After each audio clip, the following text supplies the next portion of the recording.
мене пенсія 1500. Платіжка за отоплення у мене прийшла 1800. Це тільки за одне отоплення. Як жити мені? Як мені жити? Дети учатся, деньги вкладывают батьки. Они работают по профессии? Нет. Потому что некуда устроиться. Пенсійний вік всі підняли. Я б вже на пенсії була, я б вже була заслуженим пенсіонером. Без 20 днів 54 роки стажу. Пенсія в мене 2700. Аж заробила за це. Я середній медпрацівник.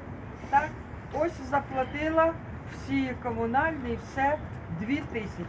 На ліки мені потрібно 800 гривень. Приходиш к докторам, назначают чем подороже. Чем подороже, не так, как когда-то. Таблеточка от кашля была, термопсис из содой.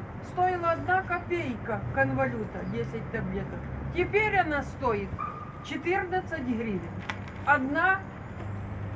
Одна копейка і 14 гривень. А що робилось за 40 років в цьому домі? Да, От наш 44 роки дома. Це що, 4 роки Я Порошенко в такому і живу. нічого не робить? Я сам, смотришь, я их многих знаю.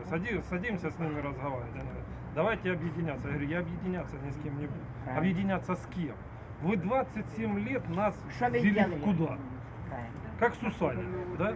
Завели нас куда-то, и теперь опять мы хотим стать руководить страной. Нет. Власть. Нет. Нет. Надо обязательно выбрать тех людей, новых. Мы за. Мы Тех, которые... И новая команда. Все, девочки, вам всего самого хорошего. Вам здоровья. Здоров'я. Обязательно. Даже в Я Житомире. еще приеду. Когда рожаете? Не хочу ні. А я хочу. Спасибо. Спасибо вам. Вам спасибо, ми вас ждемо. Ну, надеемся, надеемся. Все будет хорошо. Будемо до вас.